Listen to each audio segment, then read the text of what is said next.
Hello and welcome to the Modern Romantic Podcast, where we celebrate and inspire romanticism through passionate people who do incredible things. Hi, are you a good witch or a bad witch? We'll find out tonight from Glenda herself. Hi, I'm Trey, and we're joined by also another very good person. I would not Oh, classify thank her you. as a witch, but it's my co-host Emily. Hi, Emily. Hello. How How are are you? you? I want to know which is which for you. Depends on the day. I'm not gonna lie. There are some days that I would love to grow long fingernails and just cackle, and then there are other days that I would like to bless other people with ruby red slippers. Hmm. Yeah, it seems like you. You're Mm. like a Gemini. Um, I have I have kind of pink and kind of green I'm wearing today together, so Oh, okay. maybe that that was unintentional, but here we are. Yeah. Now I do have to ask, how was your week? Still in teaching mode. I had an answer for this today and I didn't I forgot it. Yeah, it's still in it. Also, I've got a Christmas tree up now. So, yeah, Congratulations. we are past Thanksgiving into the holiday fray. Is it now acceptable to start playing holiday music without repercussions? I mean, I'm for that anytime. Like I'm a Pentatonics fan and I feel like when you tell the um device that you might listen to play that music, it will play that and it automatically veers into Christmas. Like it's the same happens with Harry Connick Jr. and Michael Bublé. I've Okay. noticed. Yeah. So when you go say, "Oh, play this artist," then it inevitably ends up in Christmas music. And so I feel like I kind of do that all year round, Okay. I love that. inadvertently. But here we are. Yeah. Do you have a tree? I do not. I'm actually not putting up a tree this year. Okay. Storage is a little bit scant in my house right now, so I'm choosing to be a little bit more minimalist and just keep the spirit of Christmas in my heart. Oh, you're allowed to do that. Yeah, it's nice. I'm also going to be making lots of peppermint flavored things, so Christmas will be here year round. Okay. Well, you can keep that to yourself. I'm just kidding. I'm kidding. For those that don't know, I'm not a peppermint person. I don't do mint as a whole. So more for you, Trey. Okay, I will absolutely take that. But my week's been pretty good. We are 1 week until the opening of A Christmas Carol. Right? Um, Shout out to my carolers if you're listening. You all are sounding great. I know that I'm working them endlessly, and there are some frustrations because I strive for excellence, and sometimes that's a lot for some people. But you're doing very well. I can't wait to see you, and also happy birthday, Hank, because today Oh, is officially Hank's birthday, who plays our Scrooge and has played Scrooge for I think almost the past decade. wow. This is like the recurring show for him. So A happy good run. birthday, Hank. Yeah. Happy birthday, Hank. Yeah. Do you end up like going to bed and you hear like ba rum pa bum bum in your head or any of the other songs? Like, are these things that you keep you up at night because you can't get them out of your head? The only one that really keeps me up at night is Deck the Hall with Boughs of Holly, and it's mostly the fa la la la la la la la la that really keeps me up at night. Uh, there's a really fun moment in the show where one of the carolers is playing one of the Cratchit children, and the her mother is looking at her like, Belinda, will you please come away from the door? And she continues to sing, and she goes, what have I told you about staring at outside the window? And she goes, fa la la la la la la la la. It's a super cute moment. You have to be there to see it. But really, that's about the only one. Well, I'm glad that we're going to be singing that song tonight on the podcast, so you can be haunted further. I'm just kidding.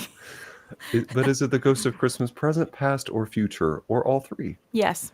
Okay, perfect. Well, I am very much excited to not talk about Christmas, but still be in the spirit of music with our guest Yes. tonight. Would you introduce our guest today? I would love to. Tonight, we are joined by Grammy nominated singer and songwriter and global badass goddess, Glenda Benevides, an artist known for her powerful voice, her storytelling, and her incredible creative spirit. Glenda, welcome to the show. Yay! Yeah, hey, hi, y'all. That was the best. That was the best intro we've ever had. Hey, y'all. I just wanted to say hi from California. You you sound like you're from California. That's for Trey. Thank you. Thank you so much. Thank y'all. Thank y'all so much. So That's just- perfect. Oh my goodness. You guys, you make me laugh. I've been laughing the whole time. This is awesome. It's been great. It has Yeah. been great. Oh, thanks so much for having me on, you guys. This is great. It's going to be a fun show, I think. Yeah. Yeah. Yeah. Yeah. So So, you've Oh, go ahead, Trey. nope, you go. No. No, No. I Amazing. refuse. So do I. Put coal in my stocking. I am not going. Krampus is coming. I can feel it. Had a story about that. I'll wait on that. So I am curious, Glenda, because I feel like with how powerful your voice is, you have been singing for like since you were young. But I'm curious, where did that love of music start? Before birth, I guess. I don't know. It's so weird. It's one of those things where you almost fall into it. At least I did. I was singing with my dad at 4, just in the car, and then once you're introduced to some instruments or whatever, next thing you know, you're singing, and next thing you know, you're in choir, and that's just kind of how it happened. It was, and then I did it really well. So, and everyone was like, yeah, this is good. And so that's really kind of how it started. It wasn't like an intentional thing. I really wanted to play violin. My Oh. parents said, Really? no, Why? it's noisy. Yeah. Right. That's, I didn't know that. But what I did get for Christmas was a guitar. Oh. Okay. So they kind of set me off on a direction that they had no idea that I was going in. Yeah. So Wow. that's, yeah. So did you play the guitar and sing then at the same time? Yeah.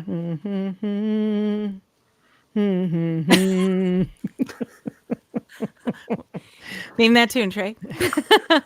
I was gonna make a joke. Anyway. West Virginia.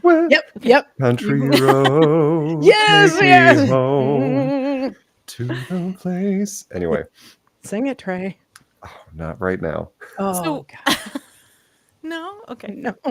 No, We'll wait not for right the now. caroling portion of the show. Yes. Were you writing your own stuff then too?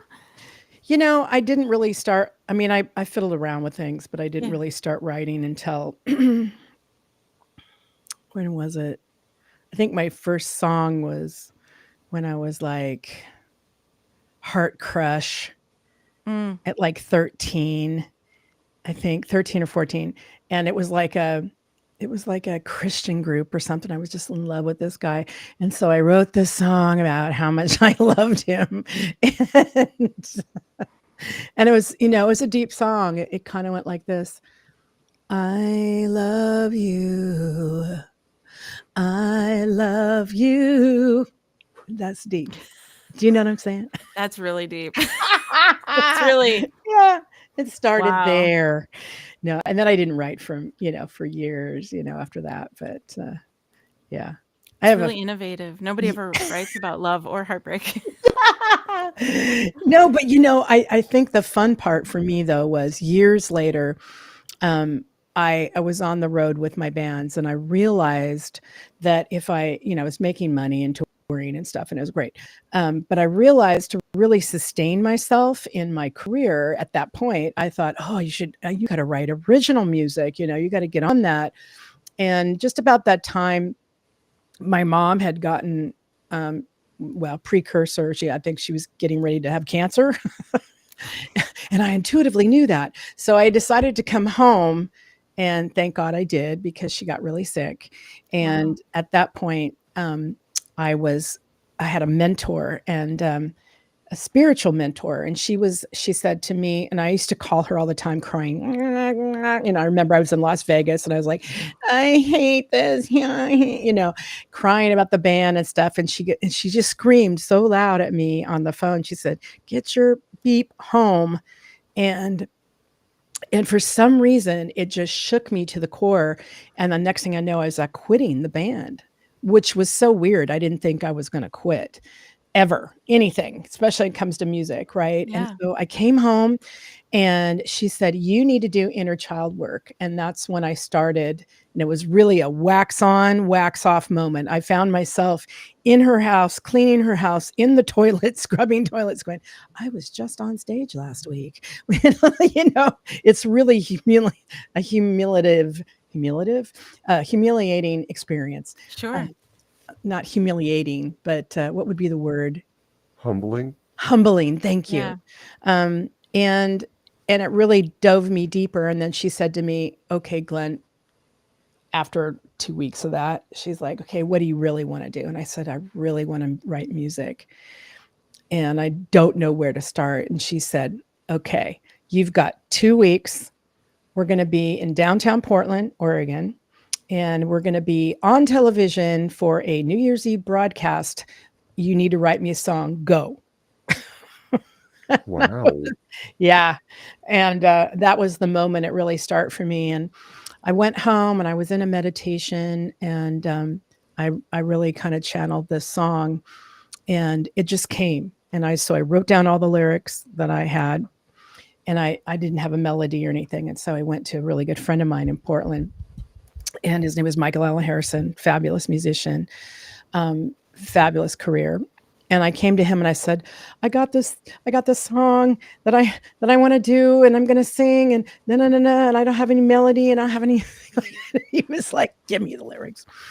And so he went to the piano, and he literally looked at the lyrics and went, "Ding, ding, ding, ding, ding, ding, ding, ding, ding, ding, ding, ding, ding, ding, ding." And I looked at him and go, "That's it.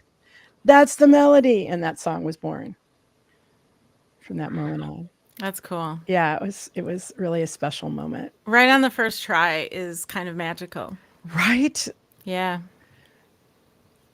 I think I just didn't have any belief that I couldn't do it.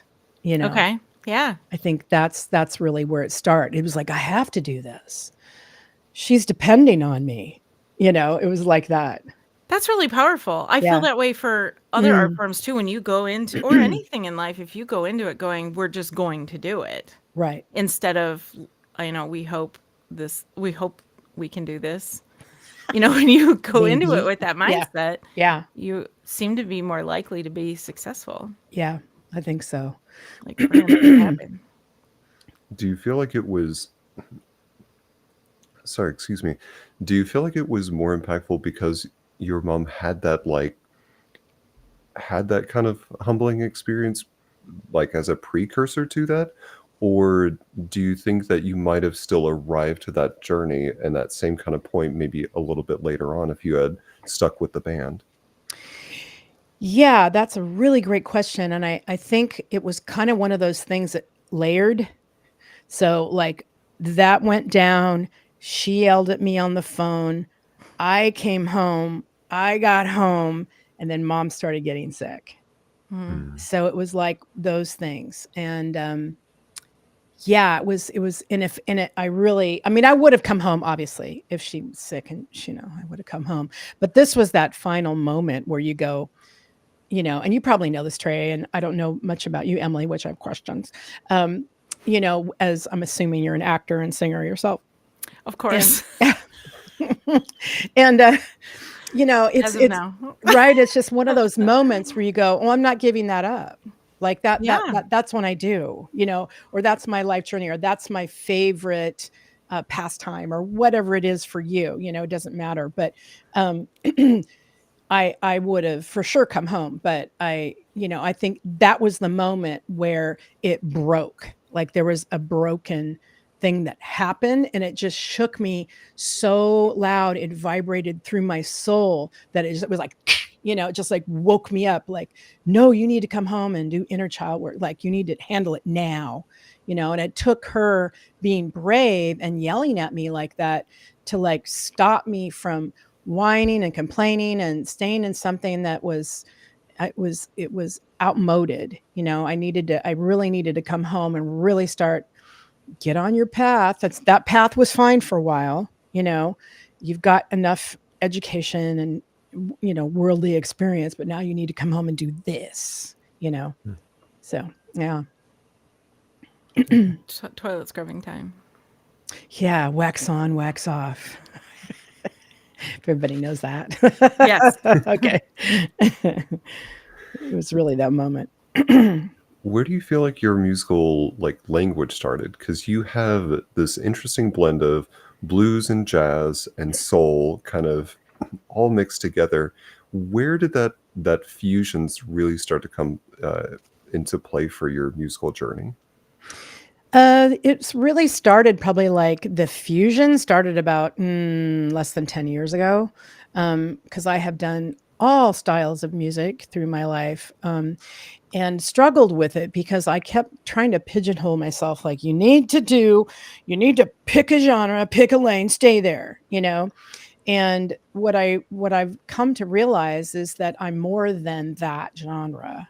I'm more than that, and that there's other ways of expressing, there's other ways of sharing, there's other ways of singing that not only elicit my own transformation, but it also allows others to hear it, you know, like, and it's so weird because I'll have some people go, "Oh, I really love Beautifully Flawed," you know, or, "Oh, I really love that when you sing really high and you know, and I love that gravelly voice," you know. So if I would have like made myself stay within a scenario, a genre, a sound, or whatever, I I think I wouldn't have would touch as many people as that I can. Do you know what I'm Sure. saying? Yeah. Yeah. Yeah. So, and that's just me. That's not everybody. You know, I'm just learning about know thyself, you know, Hmm. just learning about myself. And like right now, I'm working with, you guys know who Susan Boyle is? Yeah. Okay. Yeah. So her vocal coach is my vocal coach. And I've been working with him for about a year now. Ooh, he's fantastic. And he's an amazing singer himself. Well, he and I just totally clicked. And he lives in Scotland. Hmm. And we're putting together a jazz a tour, something to tour with jazz. So Neat. I know, right? So I'm Ooh. going to do this jazz thing, and I've got this whole like right now I'm working on an album for next year for Grammys, and just to put out, and it's a whole blues slash stomp slash. Cool. Oh yeah, it's really cool, and so I'm working on that. So you see what I'm saying? So it's like na na na na na na na na, you know? Yeah. Yeah. Well, I think we are all multifaceted. And Mhm. so playing with that makes sense to me. Yeah. I mean, I've been in situations where people have said, stay in your lane with whatever. It happened with fashion design for me. It was don't do your own photography because you don't want to be known for that. You want to be known for your fashion design. You'll hurt your career as a fashion designer if you do your own photography. And I was like, but I can't afford a photographer. And so I did it anyway. And like, nobody really gave me crap for it. No one asked who my photographer was either. Right. But like, I think that's okay because now I've shifted totally into photography and I don't do fashion design anymore. And thank God because that speaks to me way more. Wonderful. Yeah. Like, so I think n- stifling that part of us Yeah. isn't true to yourself.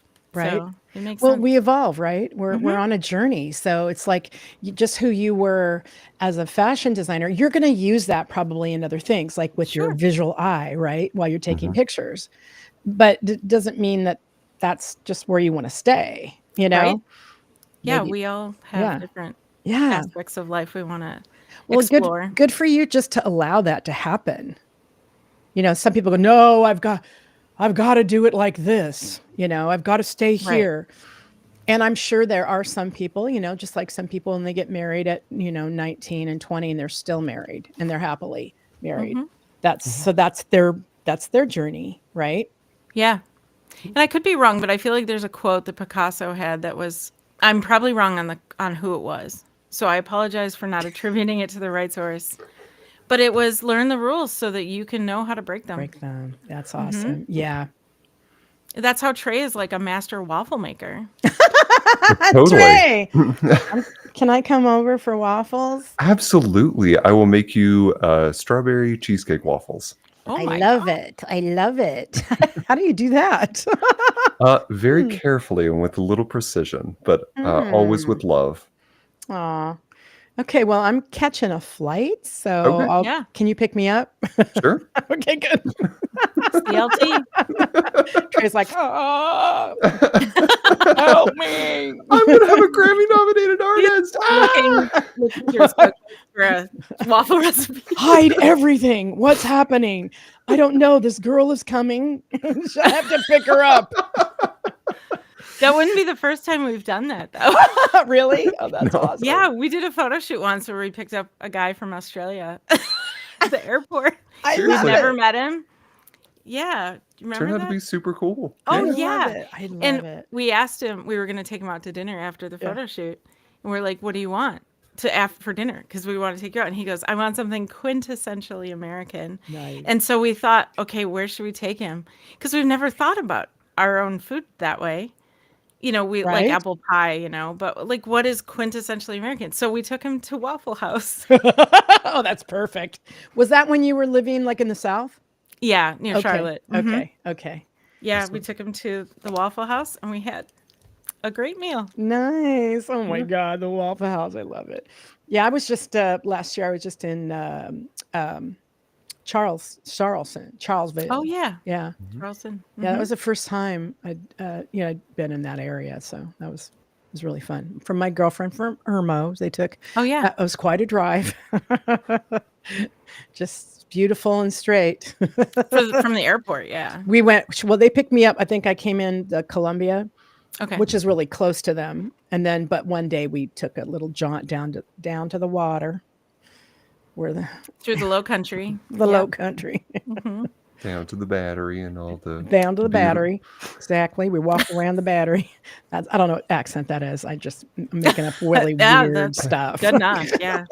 knows. I think I was going halfway between Gone with the Wind and then whatever Daniel Craig's accent was in Knives Out. That was good. Oh That's wonderful. What a combo. Trey, I feel like you could do an old Southern gentleman pretty well. You could. Nah, I mean, I do declare, what do you mean? I do not understand. Little foghorn leghorn. Nice. Nice. Oh, yeah. I love it. You could play Mercutio too. I could. I would Yeah. love to do that.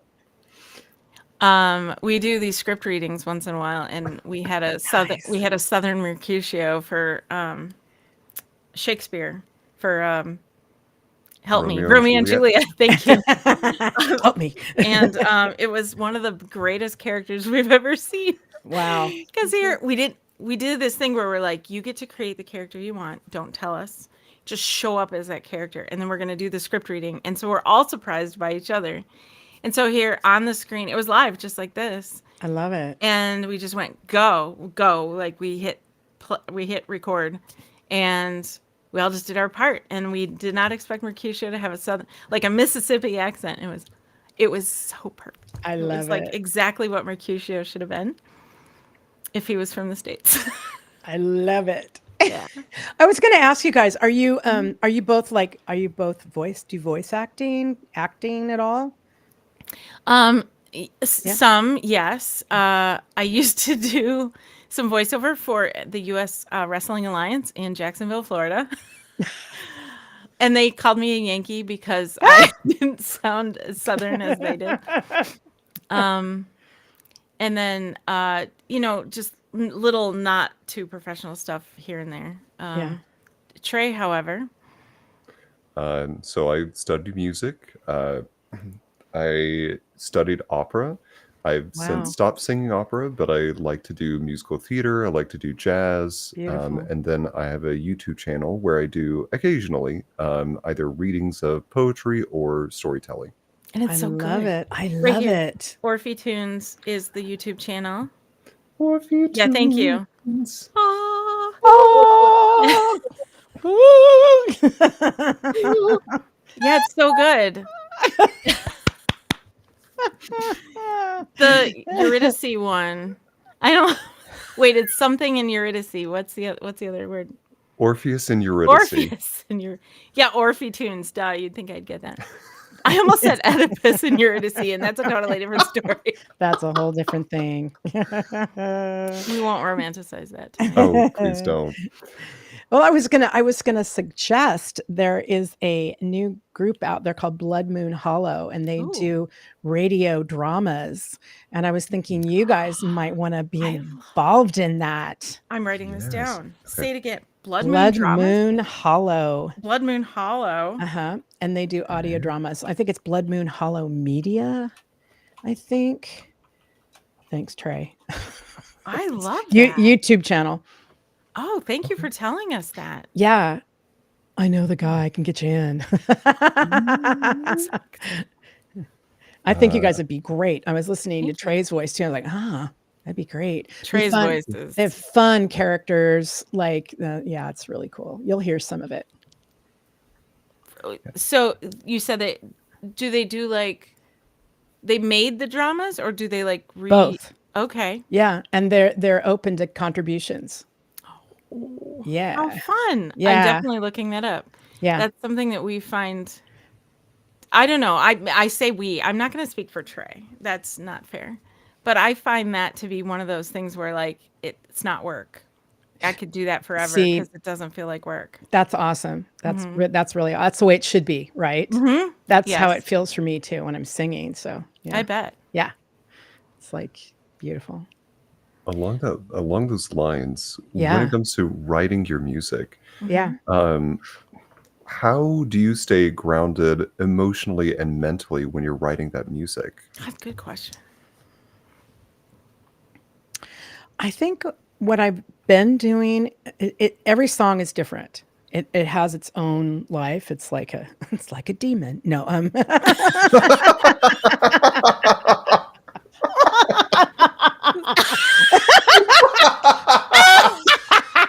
no, sorry, you It just guys. got better and better. Okay, I'm sorry.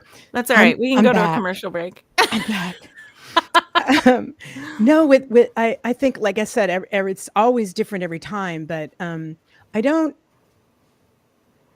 like I'm not Bernadette Peters. She could sing and cry. If I do yeah. that, everything closes up. I'm like, tight, yeah. I haven't been able to separate myself.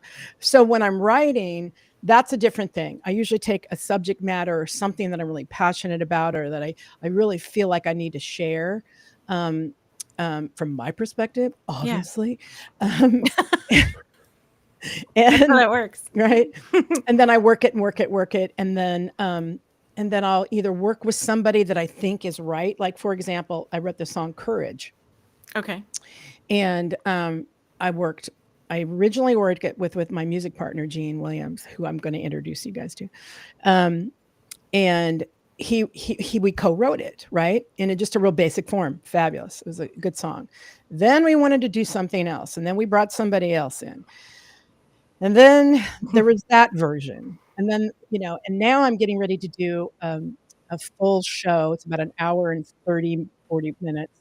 And it's this hybrid, transformational, edutainment type of experience. So inside of that, Courage needs to sound differently. It needs Okay. to be more dance, more up, more, gotta have courage now. You gotta just really bring it, not how to have courage now. It's Oh, like, yeah. can't be laid back. It had to, so what I did was I thought, okay, it needs to be different. It's not there. It's not there. It's not there. Right.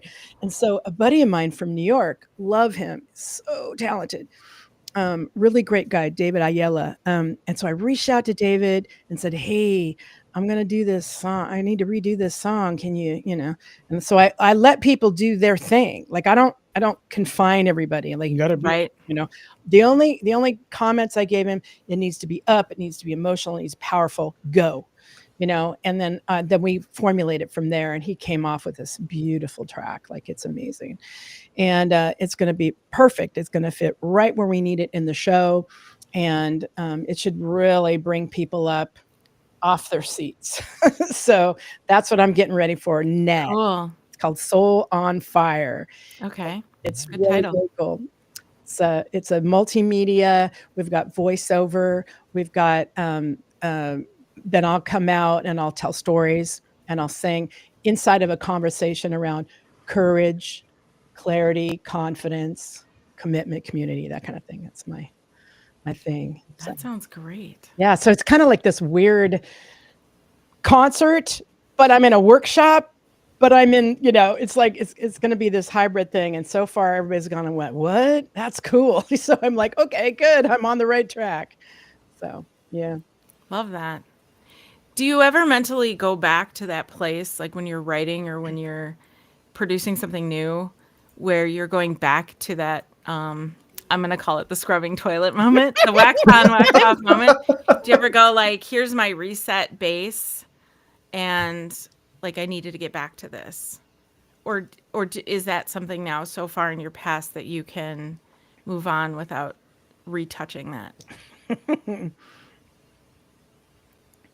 It's always a wax on, wax off moment. Okay. Really, it Yeah. really is. I never forget where I come from. I never forget, and I always have a clear intention, with my music, with people, with my entertainment performance, whatever want to call it. But I always make sure that I'm in service, and how that is I get to take my gifts and I get to formulate it in ways that really supports others. Like what does that look like? What are people listening for right now? What do people need right now? What do I need right now? Those kind of things. Some Yeah. people are struggling with mental wellness. Some people are struggling with sleep. Some people are struggling with just knowing themselves. So I kind of look at those kind of things and I go, well, how do I serve that with my gift? And I think we all have that. We all have that place in ourselves, Yeah. unless you're narcissistic. Right. Then you have some different work to do. Yeah. Ah. I think sometimes though that place gets lost. So everyone has that capacity, and sometimes it gets lost. Uh, so, do you have any tips for people that may feel like they've lost that ability to be empathetic or to have those moments of inner self-reflection? Get help. No. Yeah, like get a therapist. Get help. No. Help me. No, I think I get what you're saying because, life is like that, right? Yeah. Up, down, up, down. I think if you take the time to make yourself a priority, from a holistic point of view, and I think because then you can step back and go, okay, what is it that I really want? Who am I? What's my contribution? And it doesn't have to be lofty. It doesn't have to be, I'm gonna, no, I'm gonna take care of my kids the best way I can. Yeah. Or, right? I mean, it just needs to be something that lights you up, soul on fire. And just make sure that you write those things down. Like, what is it that I want? What is it that I don't want? And kind of use that as a roadmap. Start developing your own roadmap. So when you hit the skids and you're on your knees going, I want to kill myself. When you feel like that, you're like, no, I can just stop. Right. Then you can kind of look those things up again, and just go, let me reset, kind of, Emily, to answer your question a while back, there was moments in my writing time as an artist really struggling, like there was a good 10-year period where I just never gave up, but I just kept looking for the right person to work with who is, because I Yeah. felt I'm the type of artist that I work well with others. I like others. And it also creates a new creation when you're working with others. Some people are prints, some people, they have their own, thing that they work through on their own. Um, but I didn't do that. And I was struggling so bad that one day I was so tortured inside myself that I literally got up, went into my office where my music stuff is, and I go, I quit. Mm. And I literally left the room, shut the door, I locked it. That was it. I was done. I was done with music. And Nice. I gave myself 24 hours, and then the I quit went away, and then the rest of it came through and said, no, no, no, no, no, but you gotta do, I Hmm. was listening. I was listening for that, and I allowed myself to stop. Just stop, quit it, just reboot.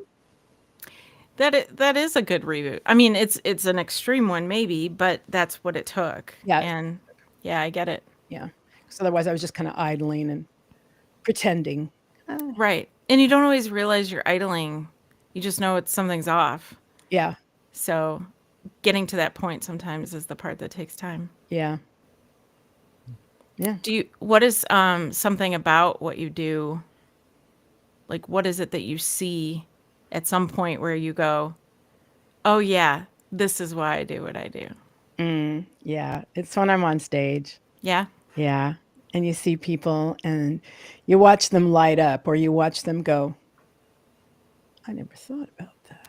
You have those moments, you can see it in their eyes, and you go, I did my job. I did my job. And it's not for me, it's for them. Yeah. You know, for me, what I get out of it is I get to live my purpose, Mhm. and that makes me feel right. I'm right. I'm feeling right about this, And another thing I noticed, and I noticed this for myself and for other artists too. I noticed probably just people in general, because you're an author, right, Emily? Are you an author? Why did I think? I had a magazine, so yeah, I Yeah. guess So a writer. I'm so sorry. I'm sorry. That's okay. It's like I was painful. like, "Wait, did I write a book? I forgot." That was that moment, right? Yeah. Guess Yeah. what? I'm an author now too. See? I love it. Yeah, it's that moment where, especially those of us, and you would not think that I'm an introvert, but I am. Sure. And I'm introvert extrovert. And I'm off stage and people come up and they want to tell you something. You probably know about Mhm. this, Trey, right? They want to tell you what their experience was. And I noticed that I would get really, really, really shy and really embarrassed. Like, no, don't say that. It's like, no, no. That's how I feels inside, right? And I go, Glenn, it's not about you. Mhm. It's not about the compliment, and I really realized it was about them. Mhm. It was about them, and them being able to share with you their experience, and that's why I can stay present with that and just go, thank you, you know, instead of like, nah, Yeah, no, I get it. yeah, That's something common with, with any art. Once you put it out there, you've put part of your heart and soul out there for the world, which is its own process and level of boldness for the artist. But once you've put it out there, and this is a common thread on the show I've noticed too, is letting that go then so that the audience can make it their own somehow. yeah, And so what you just described is kind of part of that. And I feel like that's something that it happened to me recently too. I had this photograph that's behind me on the wall, is in a gallery, and there was someone who didn't know it was mine, came up to me and said, "What do you think is going on in this photograph?" And I said, "Well, because I took that photograph, I know what's going on." I Because love I was it. standing right there. But yeah, it actually happened, and I thought it was pretty great. But there was that thing where I had to like I turned it around. I want you to tell me what you think is going on, because Yeah, it at some point the perception and the way it touches their lives yeah, becomes what matters. yeah, Yeah. totally. You totally get it. Yeah, I think I think yeah, there's also that innate thing to talk about the things that are like were wrong with the performance or mm, with the thing that we made or the photograph that we took. mm-hmm. When had a similar experience where we talked about like what people get out of that, which is what they see is the final product and it's their experience. Mhm. Yeah, Um, Talked to somebody the other day. They had made their own full coat, like everything from head to toe, made their coat fully Cool. lined. Let me just say, fully lined coat. wow, That's not easy. and she started to talk about like, oh, there are threads here, oh, the hemline, and oh, like this. And I said, would you just shut up for a Shut. second and just look in this mirror? Pointed to a full body mirror. I was like, you made this, like you made Wow. this. And she goes, I did make this, but still this thread and this.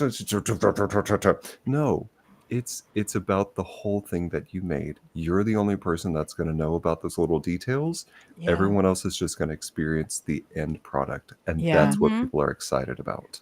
100%. That's really a great story. Gosh. And that's so true, right? I think we all maybe we didn't do as well as we should have when we were on stage or something, and the last thing, it's embarrassing to you, or you see the flaws or whatever, but don't poo poo on their experience, right? Because they're Right. not coming up and go, you know what? That's a cool outfit, but let me tell you about the things that you left undone. It's just like, wow, really? Yeah, and the big secret that a lot of people don't talk about enough is that very few pieces of art of any kind are Yeah, in any way perfect. yeah, That's not what it's about at all. correct.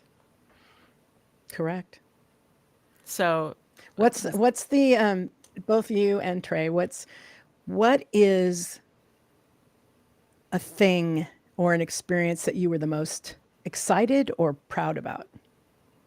ooh, good question. And the panel is stumped. Right. It was excited about or most proud of. Well, gosh. I'm going to go, well, my answer would be New York Fashion Week. Ooh. I showed at New York Fashion Week. I never thought I would. I Oh never my thought God. that was a thing I would ever get to do. And I Wow. had things I made on that runway that walked, and it was one of the coolest moments of my life. Oh my God, that's And so, fantastic. yeah, it was Wow. fun. Yeah, I've been to New York Fashion Week, so Have I you? think that's pretty dang It is cool. really fun. Yes. Yeah, it's. Yeah. I had never been to New York before. I've been through the airport, but not like in the city. And so I got to experience, and honestly, this might have been, New York Fashion Week's a big deal, and like there's all this prep that goes into this 7-minute show or whatever it is,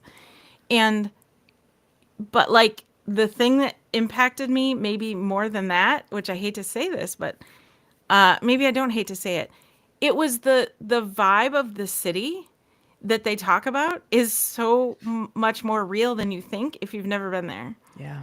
And so I'm there, and I'm in because the show is right by Times Square, like behind the building is Times Square, and so I'm in Times Square, and we went out there for a photo shoot with the models after the show, and so we're like out back there for this photo shoot, and like the Times Square is Times Square, so that alone has this Energy. vibe. And then the show had just happened, so you're on this high from that, and then all the models are there with all your stuff they're wearing. Like all of it was just like too much at once, but Yeah. it was like the vibe of the city was in and of itself was worth going, and so the excitement level is really high, and I'm proud that I did it. Yeah. And yeah, I guess the end. How about you, Trey? That's huge. Yeah. That's huge. Yeah. I'm gonna say the time that I got to play Hades in a telling of the Orpheus myth. I remember that. This version, I didn't live speak on stage. My voice was pre-recorded. Okay. I didn't mouth along with anything, so my mouth was not moving at all, but I would do like the motions like I was talking to give that otherworldly effect. Sure. The part that I loved so much about this show was the fact that I would show up in different iterations of Hades. And when I showed up in these different iterations, they would be played by puppets. So for a large part of it, Hades would there would be a child version that looked like the guy from the Saw movies. yeah. God. So I would have him on my arm and I'd be puppeteering as I'm going along. Wow. Yeah. But the piece that the version of him that I think I loved the most was stepping out as the demonic form at the very end of the night. Wow. These huge claws. I had this full body puppet on me, and just the motion. The one sweep of my hand was half the stage. Wow. And stepping out with that full puppet, I heard on the opening night, I heard an audible gasp from the audience. And it was just so empowering to just go, fear me. Wow. Super cool. I love it. Oh, That wow factor is fun, isn't right? it? It's like those are the moments, man. Mhm. Those are our lives. Yeah. Now, Right? what about you? Yeah, that was my next 0. question. No. There's Stop. I'm proud No, of nothing. lies. Such lies and Nothing. deception. um, no. Well, I can think of 3 actually.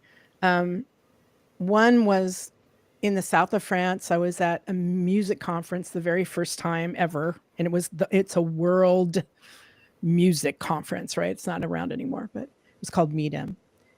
And I remember getting there, I was so excited, and I came in and I stood at the top of the stairs, and I was so shocked that in that moment I knew my career was over. It had been over 20 years prior. And it just shook me to my core. And what I realized was what was shattering was the fantasy of what I thought I was supposed to be or my career. And in that moment, it was like, no, that's over 20 years ago, right? And I was like, what's that? And I had to rebuild myself. Who am I? Like, I had to get through that. It was really, really intense. That was one experience that I thought was quite memorable, life shaking, earth shaking, whatever, transformational. And I hit an all-time low. That was that day. But, and then I think the all-time high for me was when I got the nomination for the Grammy, and I couldn't quite believe it. And then I purchased my ticket to go down there and be a part of it, and I got there, and they actually caught me on TV. So there Awesome. Yeah. If you go to my website, you'll see, or I think it's on my website. No, maybe it's not on my website. Maybe it's on my Facebook or something, Glenda Benevides. Yeah. Go Anyway, stalk that. you'll see me and I'm like this. Going like that because someone else was going up for an award and I was like taking a picture and the camera passed by and then they captured me doing that. Anyway, and of course I had to wear the late 1800s male outfit. Cool. Everybody else dresses and I'm like, no, I have to wear this. But I think that was it felt like when I was walking down that aisle to go grab my seat for the show, it was the moment where I had arrived. It was like, you've arrived, you can now go to sleep. It felt like that. It was like the pinnacle, that I think those were the high and the low, the really low. How are you going to reinvent yourself, So yeah, that was marvelous. And I've just not stopped, So Yeah. yeah. Cool. Yeah. You brought up one thing that I didn't realize, and that is even though you're a nominee, you have to buy a ticket. Oh yeah, that's what I had no said. idea. What? Yeah. Matter of fact, the woman that was she was my PR woman. So she, because I have a friend in the film industry, and he said, "Oh no, you need a PR person to be with you," because what they do is they drag you around and they get you in the line, and then they mark up who you are, and then you stand and you go on the red carpet, and they talk to you and shit like that. And thank God she was with me. I didn't necessarily think it was thank God at the time, but I'm glad she was because she got me through a lot of things. But it's a whole weird protocol that you have to go through with all these things, and it's all you're learning on them, on the fly, and they don't tell you. Like, I'm in the Recording Academy. I'm a voting member and I love it. And the people are fabulous. But it's like a secret society. No one tells you what to expect. So it's like, do we bow to the Queen and when? And when? Why didn't anybody tell it, me? Right. Like, nobody told me what to do, so she was a big help with that. But but yeah, there were so many things. You're like, what? So there's a 4.5, 5 hours of this, and then we're going to go into the arena, and then we're going to do what, So, but yeah, it was very, very fun, very interesting, very, very. You always feel like you're on the first rung. Let me just tell you that. Of the ladder. You're thinking, Sure. I think I'm on the fifth now. No, you're on the first. You just got on the first. You're lucky. So the PR person is somebody that you brought on for that day, and then that's it. Like that's She just was with me for a week. Okay. Yeah, yeah, yeah. Good to know, Trey. So when you go to the Grammys, get yourself a PR person. Okay. Emily. I've never, not me. I will tell you to do all the wrong things. We will Yeah. make a spectacle of ourselves. Dude, it's all insider trading.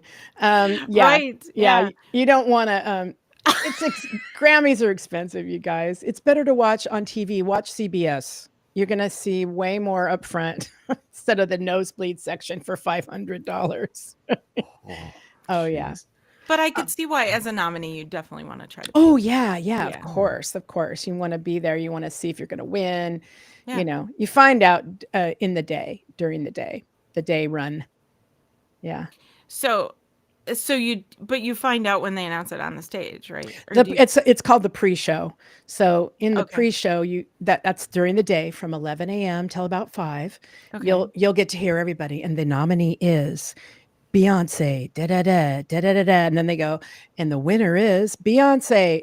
Accepting for Beyonce is, that's Okay. how they, because it's all day, right? And then, which I didn't know, and I'm Yeah. a musician anyway. I didn't know, and then they break, and then you go into the crypto. The crypto used to be Staples Center, the crypto center, whatever, and that's where the big show is. That's the one that you guys see when you're watching CBS.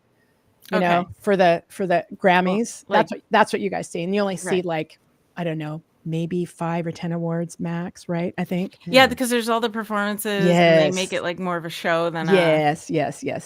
So you only see the top tier people, best new album, best new artist, that kind of stuff. Yeah. Yeah, they like play on the screen like earlier in the day we did these awards, and then they'll say who won, but it's not like the bigger award. Yeah, no, it would take too long because it was really a 5-hour show Yeah. during Huh, the day, because fascinating. they go through each category. There's a lot of categories. I think there was like 96 or something Oh wow. this Yeah, year. that's a lot to get through. Yeah, it was a lot. It was a lot.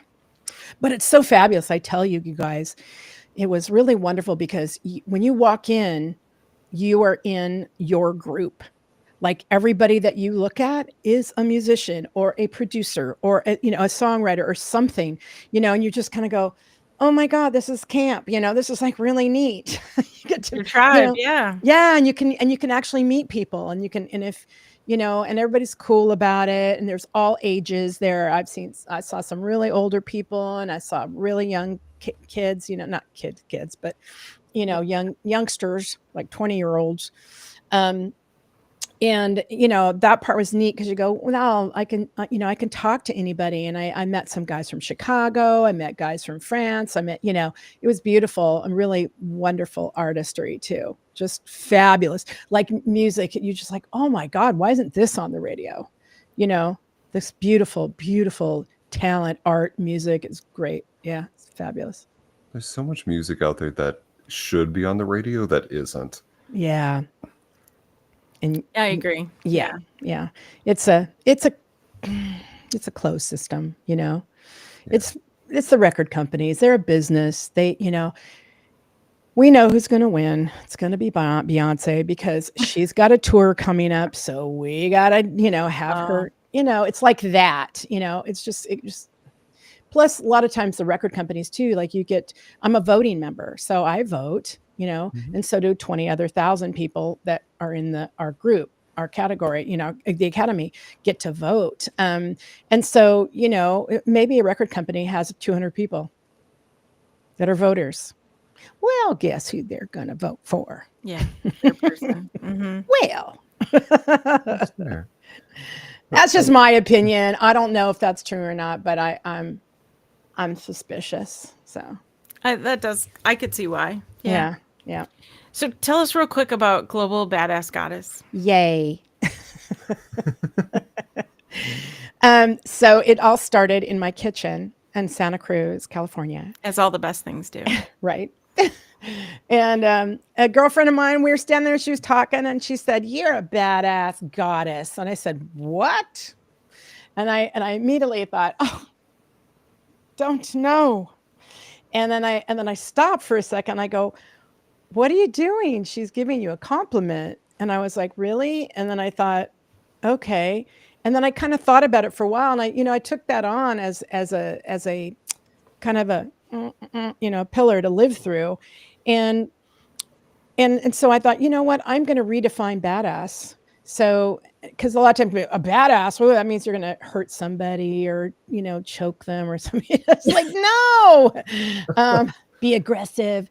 And I thought, no, I'm going to change the acronym. So beautiful, accessible, daring, savvy, sassy, badass. That's badass. You can change it however you want, right? Interchange it. But I thought I wanted to do that. And I thought, I could live into that. Why not? And have other women and humans, I guess, in general, just live into that. Be a badass in your life, be beautiful, be accessible, be daring, be savvy, be sexy. So you have made something more of this. I have. Yeah. I basically I've just kind of created a community around that, and my a lot of my you can read on my website. I had some workshops and stuff that I did around that. I'm not doing them right now because it's a lot of work. So, but right now I've attached Soul on Fire to being a badass, and so that's really where my main focus is right now. But I have 3 books. I have Courage, Find Your Fire and Ignite Action in Your Life, and that's going to be connected to Soul on Fire. I also have Own the Goddess Within. It's a book and on a PDF, and I have Soul on Fire PDF. So those are easily downloaded. Yeah, that's kind of what I'm doing. Yeah. So go check it out on your website. Yes. Which is GlendaMusic.com. Super simple, super easy. Get you right there. Excellent. So go visit glendamusic.com. And then I have one other question for you. And that is, if anybody in our audience or just out there somewhere that is interested in maybe getting into music or starting songwriting or singing, what would be a piece of advice you would give them? Well, I would say, follow your heart. I mean, that's really the most important thing. And then the rest will come, just be curious, question, ask people questions, get involved with different things so you can really see where it is that you shine and that you really want, because you'll test things and you'll go, that wasn't really good. I'm going to do that, like that. And then there'll be stuff that you go, oh yeah. And you'll ride that for like months, or years. And then you'll change that too, possibly. Yeah. Solid advice. Yeah. Well, I have one last question for you, and it has nothing to do with anything we've talked about so far. What kind of no, I'm just kidding. And waffles. And we already know strawberry cheesecake. Strawberry cheesecake. So you are sitting down to have lunch, and it could be with anybody in the world, alive or dead. Who is sitting on the opposite side of that table from you? Prince. Oh yeah. Yes. Purple rain, purple rain. Yes, you got it. Living in Minnesota, it's like a prerequisite. In order to get your driver's license here, you have to love Prince. Fifth Avenue, you have to have it. Have to mark that off on your. Yeah. I've always wanted to. I always wanted to meet him actually, and I've always been one person away from him. Oh, seriously? Yeah. And then when I got the Grammy last year, we went to a special part of the evening for nominees, and part of that was I think they were giving out awards, and guess who they were giving an award to? Prince. Yeah, they were honoring him, and I'm like, of course I have to be here. It was just beautiful. So I got to see Jerome from the time he was there. I got to pick pictures of him. You can see all that on my website, but Yeah, just very, very fortunate, very lucky, and very grateful. And I worked for it. So Yeah. all of it. Very cool. Yeah. The one thing I can say, having listened to some of your music, which I have to say, I love that you link your music on your website, and Yeah. you can highlight some of that. Um, I have to say, I love your voice so much. Mm. There's so much power. There's so much heart that's in it. Um, it comes through. I can't say this about every artist. Some people just say lyrics on pitch. Some people are storytellers, and you are a Mhm. storyteller. And Mm. so bless you and the music you create. Thank you so much for saying that. It means a lot. That means I'm doing my job. Thank you. Thank you. You're Thank welcome. you. Yeah, I really appreciate that. And it means a lot. You're a singer yourself, so means a lot when singers say stuff like that. So I appreciate it. Vocalists. Yeah. Right. And then you come in, you spend a glorious hour with us, which how has it only been an hour? I know. I I know. looked at the time and I went, oh, we got like, Oh how do no. we make this a 2-hour episode? Right? We have Uh, more jokes to tell. Right? seriously, Well, you have to come back. please come I back. would love to come back. Oh, by the way, Trey, Yes. while we were talking, I Mhm. booked my ticket, so I should be there around midnight. Okay, great. All right. Let me know which concourse you're coming in from. Trey's like, where are you coming in at? Actually, if you tell me when your flight is, I will You I'll will book drive. my own flight. And then Yeah. I can have both of you. That would be so Yes. awesome. We be could have a really slumber fun. party. That's Oh, right. Sleepover. I'm fucking 12 You have right room now. now. Do you have room now? He does have room now. I He's do. got a What? place with room now. Yes, I do. Yeah. Wow. I've got a place I have one spare bedroom, but I am not above throwing around some like blow up mattresses. I will give you my own bed to sleep in if you Oh, I would love it. so like it. You're so awesome. We would have way too much fun. Oh my gosh, we would never ever sleep. Oh my God. Sorry, I can't So come tell in me about today. this.